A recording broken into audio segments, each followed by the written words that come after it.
नमस्कार, prime time देख रहे हैं आप और मैं हूं आपके साथ स्वप्नेश दुबे। साफ तौर से हमें उन चीजों पर भी नजर रखनी चाहिए, उन बातों पर भी नजर रखनी चाहिए जिससे सीधे सीधे हम जुड़े होते हैं। चुनाव की तैयारियां, नेताओं के भाषण, इन सब पर आपकी नजर जरूर है, लेकिन उसके बावजूद आप ये नहीं जानते कि सबसे ज्यादा ब्लास्ट आपके अपने देश में होते हैं, सबसे ज्यादा आतंकी घटनाएं आपके अपने देश में होती हैं। ये एक रिपोर्ट से खुलासा हुआ है। इस रिपोर्ट में देखिए और समझिए कि किस तरह से हम खतरे के निशान पर बने हुए हैं।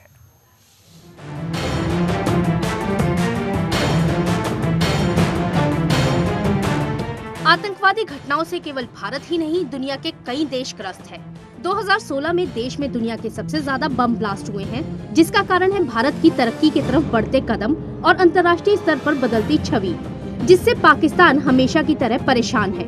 फिर चाहे वो अमेरिका, रूस, सऊदी अरब समेत दुनिया के तमाम देशों से हमारे दोस्ताना रिश्ते ही क्यों न हो, पाक प्रायोजित आतंकवाद से भारत को जितना नुकसान हुआ है उतना दुनिया के किसी देश को नहीं हुआ।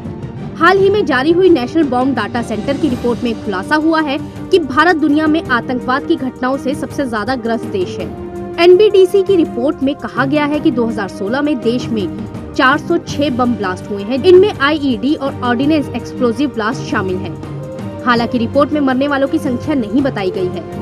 NBDC ब्लास्ट के बाद जांच के लिए NSG की नोडल एजेंसी के तौर पर काम करता है। रिपोर्ट में युद्धग्रस्त इराक समेत दुनिया के तमाम ऐसे देश हैं जहां इस तरह के ब्लास्ट होते हैं। वहीं हिजबुल मुजाहिदीन के कमांडर बुरहान वानी की मौत के बाद पाक ने घाटी में ब्लास्ट की घटनाओं में ज्यादा सक्रियता दिखाई है। भारत और अमेरिका के सुधरते रिश्तों का साइड इफेक्ट पाकिस्तान पर हो रहा है। जहां पहले कभी अमेरिका पाक को खुले तौर पर समर्थन करता था, अब वो अमेरिका भारत को अपना सच्चा दोस्त और पार्टनर मानता है। इसी से बौखलाया है आतंकवादियों का पोषक पाकिस्तान। पाक भारत में आतंक फैलाने की तमाम कोशिशें करता आ रहा है। इसके लिए घाटी के नौजवानों को टारगेट किया गया है। पाक इन नौजवानों को आतंकवाद की ट्रेनिंग देकर भारत के खिलाफ इस्तेमाल कर रहा है, जिसका सबूत है अमेरिका के थिंक टैंक की रिपोर्ट। कुछ दिन पहले आई इस रिपोर्ट में बताया गया है कि कैसे पाक खुद आतंकवाद से ग्रस्त है और फिर भी भारत पर आतंकी हमले कराता है। थिंक टैंक के विशेषज्ञों ने चीन को भी इस मुद्दे पर पाकिस्तान पर दबाव बनाने की सलाह दी है, क्योंकि चीन भी भारत पर अपना दबदबा बनाने के लिए पाक का खुला समर्थन करता रहा है। भारत की छवि दुनिया में खराब करने के लिए पाक ने एड़ी चोटी तक का जोर लगा दिया, लेकिन फिर भी दुनिया के तमाम देशों को हमारे साथ आने से नहीं रोक सका। लेकिन इस सब प्लानिंग में पाकिस्तान का शराफत वाला मुखौटा खुद ब खुद दुनिया के सामने आ गया है। नैना सिंह के साथ ब्यूरो रिपोर्ट, सुदर्शन न्यूज।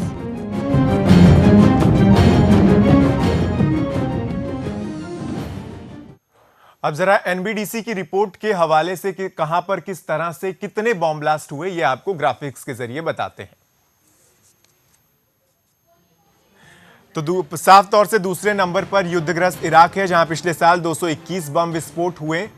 ये NBDC की रिपोर्ट है। भारत में आतंक फैलाने वाले आतंकियों के जन्मदाता पाक में 2016 में 161 बम ब्लास्ट हुए, जिसमें भी हम आगे ही हैं। अफगानिस्तान में 132, तुर्की में 92, थाईलैंड में 71, साउथ अफ्रीका में 63 ब्लास्ट हुए। ये NBDC की रिपोर्ट है। सीरिया में 56 ब्लास्ट हुए, वहीं मिस्र में 42 और बांग्लादेश में 29 ब्लास्ट की घटनाएं हुई हैं। ब्रिगेडियर अनिल गुप्ता साहब, जो कि रक्षा विशेषज्ञ हैं, हमारे साथ फोन लाइन पर जुड़ गए हैं। अनिल गुप्ता साहब, स्वागत है आपका प्राइम टाइम में। और हमेशा हमारे साथ जुड़ते हैं और प्राइम टाइम में अपने बात को रखते हैं। तो अनिल गुप्ता साहब, मैं आपसे ये समझना चाहूंगा, जो ये रिपोर्ट आई है नेशनल बॉम्ब डाटा सेंटर की, जिसमें साफ तौर से कहा गया है कि सबसे ज्यादा आतंकी घटनाएं और सबसे ज्यादा बॉम्ब ब्लास्ट जो हैं वो भारत में होते हैं, इस पर पहली प्रतिक्रिया मैं आपकी चाहूंगा और इसके बाद हम वजहों पर बात करेंगे। देखिए, इसमें दो राय नहीं है कि जहां तक हिंदुस्तान का सवाल है, ये एक तो पाकिस्तान की हिट लिस्ट पे तो है ही है, हाँ। लेकिन जो दुनिया की बाकी जिहादी टेररिस्ट ऑर्गेनाइजेशंस हैं उनके दायरे में भी आता है और उनकी दूरबीन के क्रॉस के हेयर्स के अंदर भी है। इसलिए ये जो खबर आई है इसमें कोई हैरानगी नहीं है जी। क्योंकि जितनी भी दहशतगर्दी ताकतें हैं वो भारत के खिलाफ मोर्चा ठान के बैठी हुई हैं जी। क्या अनिल गुप्ता साहब, क्या इसकी ये वजह है कि हम तरक्की के साथ आगे बढ़ रहे हैं, हम अंतर्राष्ट्रीय स्तर पर भी हमारी जो छवि है वो बदल रही है, हमारे रिश्ते बाकी देशों के साथ अच्छे हो रहे हैं, क्या इस वजह से ही हम लगातार खतरे के निशान पर बने हुए हैं? और ये जो ब्लास्ट वगैरह की जो बात आ रही है, क्या इसके पीछे ये भी वजह है, या फिर आपकी नजर में कोई और वजह आपको लगती है कि इस वजह से हम खतरे के निशान पर हैं? कि भारत के खिलाफ बहुत बड़ी साजिश है जी। इस साजिश में पाकिस्तान तो शामिल है ही है, लेकिन जो कुछ मुल्क अभी हमारे दोस्त बन रहे हैं उनकी इंटेलिजेंस एजेंसीज भी इसमें शामिल हैं, जो कि चाहती हैं कि भारत तरक्की ना करे, क्योंकि अगर भारत जिस रफ्तार से तरक्की कर रहा है वो उन सब ताकतों को चैलेंज करने के लिए तैयार है, और वो नहीं चाहते कि उनका जो सरगना है वो कमजोर पड़े, उनकी जो होल्ड है वो कमजोर पड़े। चलिए, इसलिए हाँ जी, ये सारे प्लान जो बनाए जाते हैं, और अभी से नहीं, ये प्लान जो है 50 के दशक से लेके, बस ये है कि जैसे जैसे माहौल बदलता है उनकी तरीका बदल जाता है, उनकी थोड़ी सोच बदल जाती है, लेकिन लक्ष्य एक है कि भारत को उस लेवल पर नहीं आने देना जहां पर वो पहले था। भारत को दोबारा सोने की चिड़िया नहीं बनने देना चाहते ये लोग। अच्छा, तो आप ये कह रहे हैं कि दोबारा एक बार सोने की चिड़िया नहीं बनने देना चाहते हैं। जिस राह पर भारत चल रहा है उस राह से रोकने के लिए, उस राह पर रोड़े डालने के लिए ये पूरी कोशिशें हो रही हैं। सर, मैं आपसे ये भी समझना चाहूँगा फिर हमें क्या करना चाहिए, क्योंकि ये जो नेशनल बॉम्ब डाटा सेंटर की रिपोर्ट है ये अपने आप में चौंकाने वाली है। आपने कहा कि वैसे इसमें कोई चौंकने वाली बात नहीं है, लेकिन उसके बावजूद भी अगर हमारे देश में सबसे ज़्यादा बम विस्फोट हो रहे हैं तो आपकी नज़र में हमें क्या करना चाहिए, किस तरह से हमारी तैयारियां होनी चाहिए कि आने वाले दिनों में हमारे देश में बम विस्फोटों की जो खबरें हैं वो कम हो पाएं और ये घटनाएं कम हो पाएं? देखिए, मैं बार बार कहता हूं कि भारत को खुद मुख्तार बनना है, भारत को खुद अपने पैरों पे खड़ा होना है, भारत को खुद अपनी दहशतगर्दी के खिलाफ लड़ाई लड़नी है। बाकी देश हमारे साथ आए, दे आर वेलकम, पर हम उनके बलबूते के ऊपर जो उनका सहारा लेके उनके साथ पीछे चल के हम दहशतगर्दी को नहीं खत्म कर सकते हैं।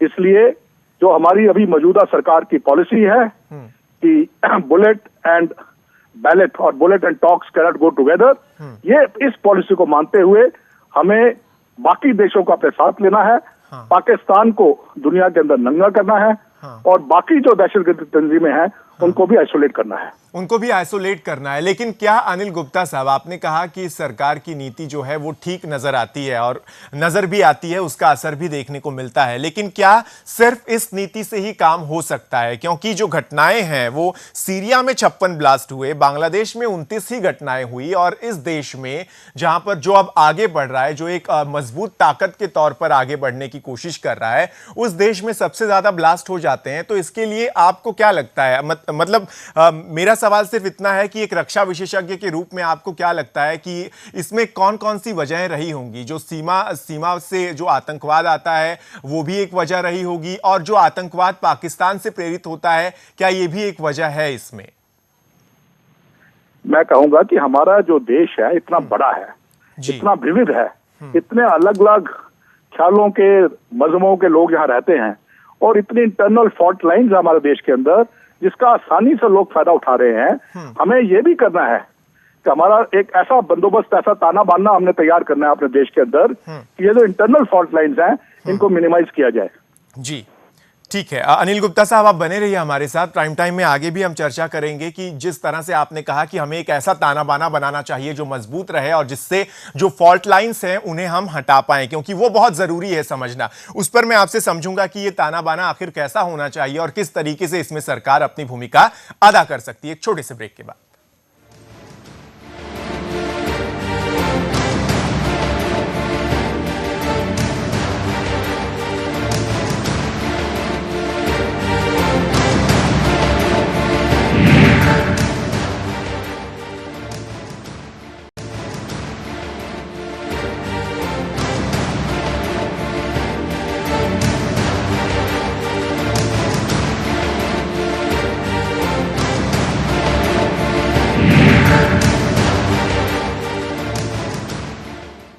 तो ब्रेक के बाद स्वागत है आपका। और प्राइम टाइम में हम यही बात कर रहे हैं ताकि आप तक बात पहुंचे कि सबसे ज्यादा ब्लास्ट आपके देश में हो रहे हैं और दिक्कतें बढ़ रही हैं, जिस पर हमें ध्यान देने की जरूरत है। हम आगे तो बढ़ रहे हैं, ताकत के तौर पर हम आगे जा रहे हैं, लेकिन उसके बावजूद जो हर्डल्स हैं उनको दूर करना बहुत जरूरी है और जिस पर बात करनी भी जरूरी है। और इसीलिए अनिल गुप्ता साहब हमारे साथ हैं जो अपनी बात को रख रहे हैं। उन्होंने तमाम बातें कही हैं जिसको लेकर, अनिल गुप्ता साहब, जो आप ताना बाना बुनने की बात कह रहे थे उसको लेकर बहुत इंपॉर्टेंट चीज आपने कही कि ताना बाना ऐसा मजबूत होना चाहिए कि ऐसी ताकतें एंटर ही ना कर पाए। तो ये किस तरह से होना चाहिए, मतलब आपकी नजर में आप क्या देखते हैं कि ये कैसा होना चाहिए और इसमें सरकार किस तरह की भूमिका अदा कर सकती है आपकी नजर में सर?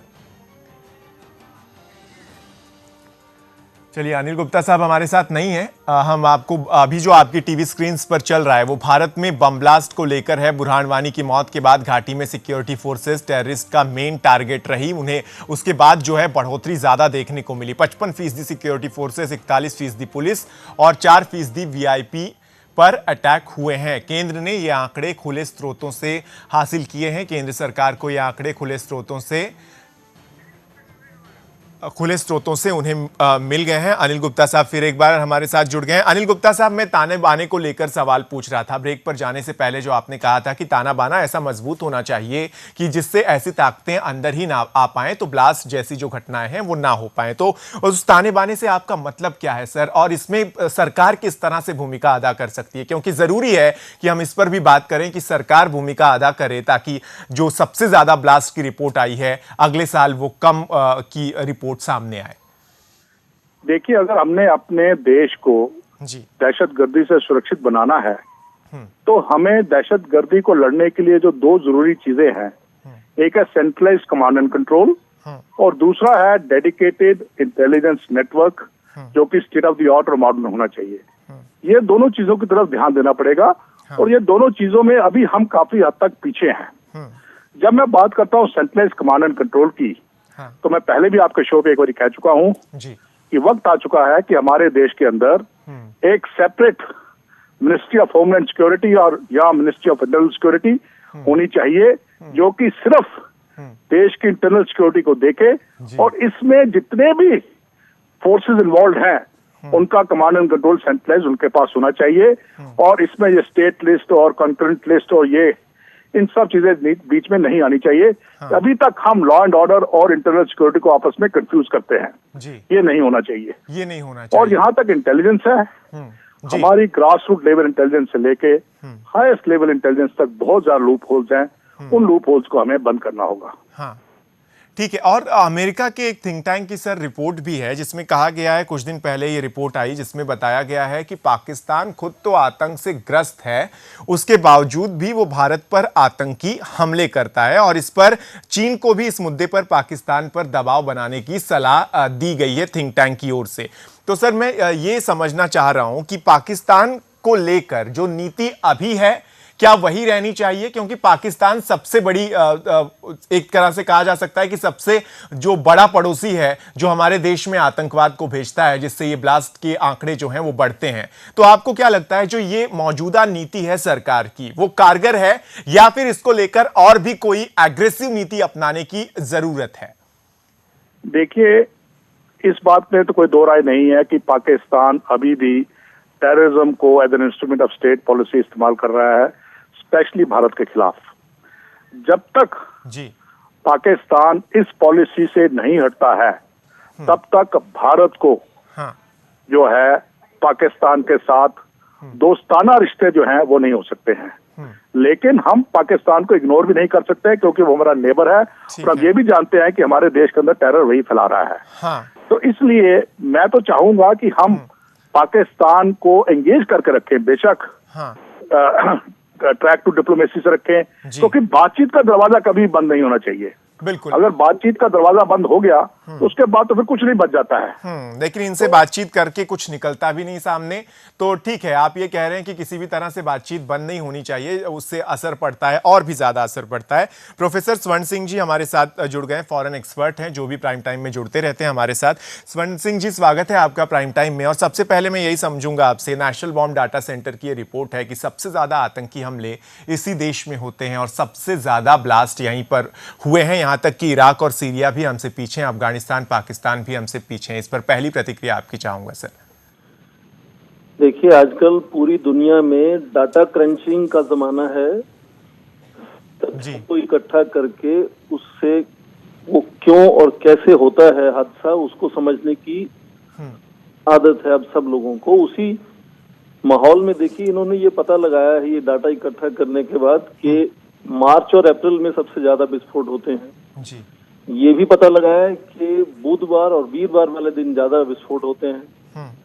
ये भी पता लगाया है कि हथगोले या ग्रेनेड की बजाय अब 5 गुना हम इम्प्रोवाइज्ड एक्सप्लोसिव डिवाइसेस IDE कहते हैं उसका इस्तेमाल होता है। तो इस तरह से जो शोध करते हैं लोग, उनसे काफी नई नॉलेज का पता लगता है। बिल्कुल। पर उसके साथ साथ मजेदार बात यह है कि ये सरकारी रिपोर्ट है और सरकार की असफलता की ओर एक इशारा करती है कि क्यों यहाँ सबसे ज्यादा विस्फोट हो रहे हैं।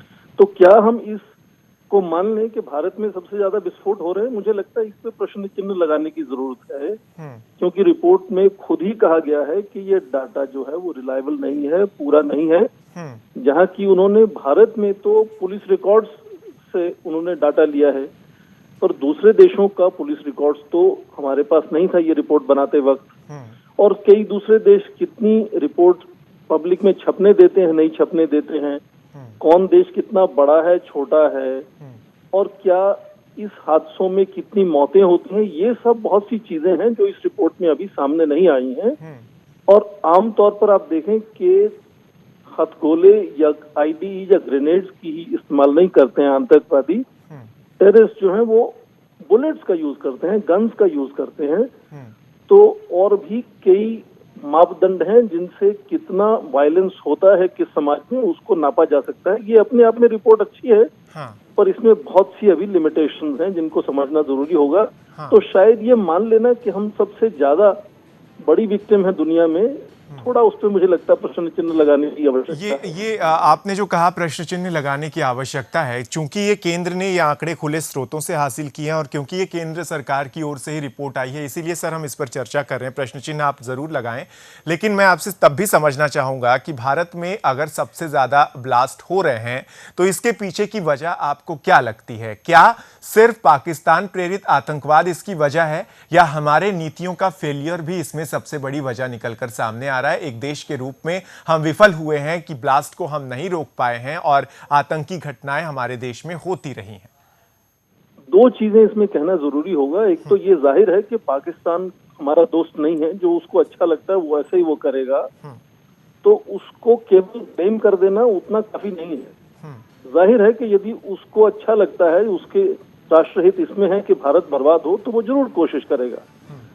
तो वो इशारा करता है इस तरफ के शायद हम उतने सफल नहीं हैं इन विस्फोटों को रोकने को या पकड़ने को, पहले जैसे पहले जो विस्फोट हो जाएं। ठीक है। पर मैं ये भी मानता हूं कि बहुत से विस्फोट ऐसे हैं जो नहीं हुए, वो खबरों में नहीं आते हैं जी।